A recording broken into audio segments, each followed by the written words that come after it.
1979 সালে নির্বাচনের সময় আসলো, সেই সময় মাওলানা ভাসানী শহীদ রাষ্ট্রপতি জিয়াউর রহমানকে বললেন, তোমার হাতে আমি ধানের শীষ তুলে দিলাম। মাওলানা ভাসানী 17 নভেম্বর 1976 সালে মৃত্যুবরণ করেন।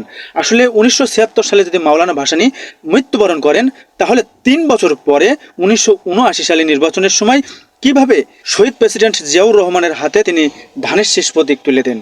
তারেক রহমান বাংলাদেশ প্রেসিডেন্ট, তিনি বড় একটা ভুল করে ফেলেছেন। ভুলটা হচ্ছে এই, তিনি 1976 সালে মৃত্যুবরণ করেন, কিন্তু তাকে বলা হয়েছে 1979 সালে ধানের শীষ প্রতীক তুলে দেন।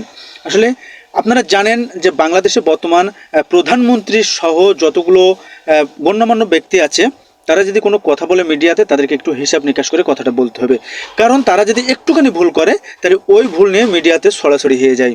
তাই আমি জনাব তারেক রহমানকে বলবো, আপনি এই কথাটা উদ্র করে নেন, না হলে বিভিন্ন মানুষ আপনাকে ট্রল করছে, আপনি এই কথাটা উদ্র করে নিয়ে সঠিক তথ্যটা মানুষকে দিয়ে দিবেন। আমরা এটাই আপনার কাছ থেকে আশা করছি।